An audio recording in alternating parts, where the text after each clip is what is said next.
Man, ooh, did you see that girl? No, stop it, man. I saw it first. My Lord. Nah, back up, man.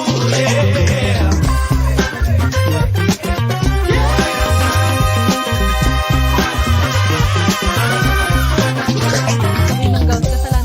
First time I saw you, I knew I had to have you. Through online nagkakilala kami. Kasi nagbebenta ako ng computer set. Chinat ko siya, nag-inquire lang ako sa kanya. Hanggang sa ako pala yung gusto niyang bilhin. Siya yung nabili ko. Hindi yung PC. I'm trying hard not to stare, don't wanna look thirsty. Just trying to play it cool, gotta show you that I'm worthy. You walked in all the air and seemed to leave this room. I just had to find a way to get next to you. I'm here to testify, give me a chance, I'm satisfied. Got to figure out and I know that you're mine. Don't wanna pass me up cause I'm one of a kind. Hot time, you're checking me out, trying to figure out what I'm all about. Wondering if my love will make you scream and shout. If I don't at first, I'm gonna figure it out.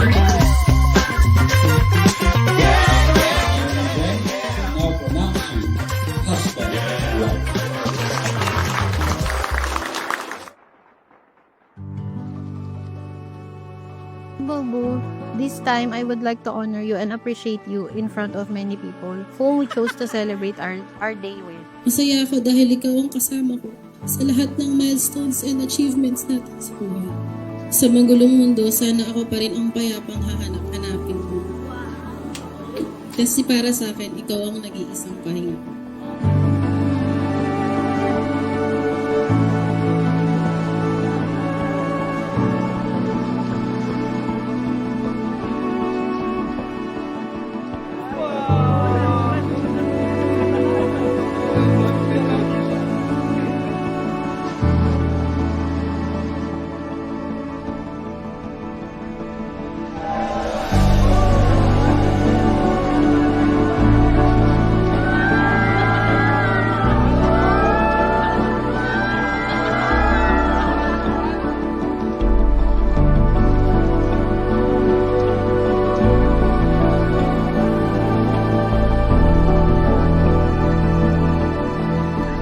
Our warmest welcome to our sweetest, happiest, and most loving half of the year. Here we have Bri and Jay.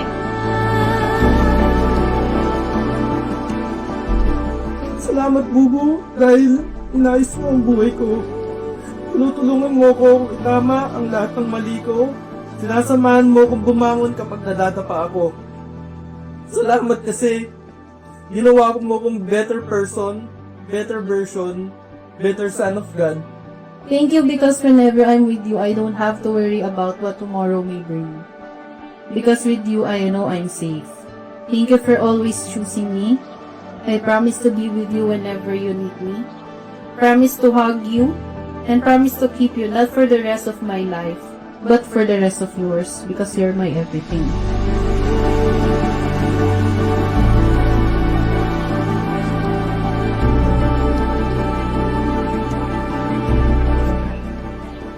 Thank you.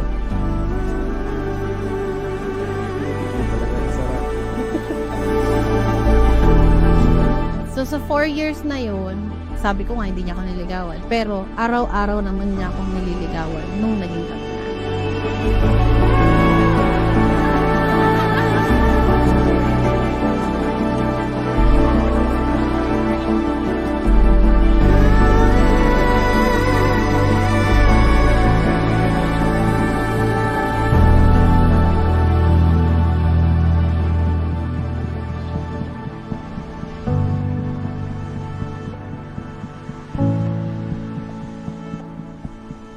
Kung nung unang araw na nagka-chat tayo, ang tawag mo sa akin ay Miss Ariola, simula ngayon, tawagin mo na ako Mrs. Valiente.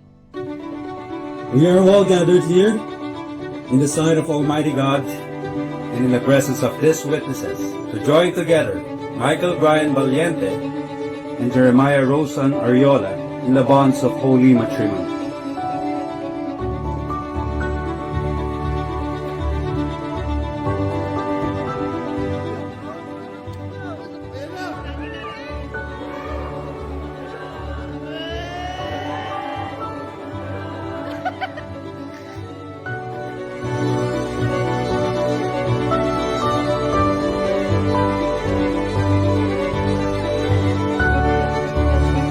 Tulad ng pangako ko sa'yo, gagawin kitang prinsesa ng buhay ko, bibigyan kita ng magandang buhay, magkakaroon tayo ng masaya, matibay at masayang pamilya.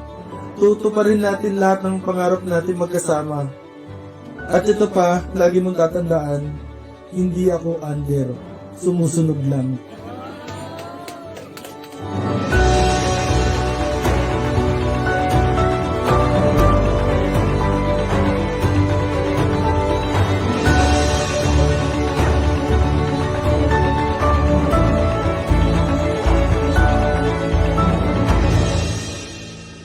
Tulad ng na-share sa akin ni Jeng before, bago ko siya mahalin ko daw si Lord.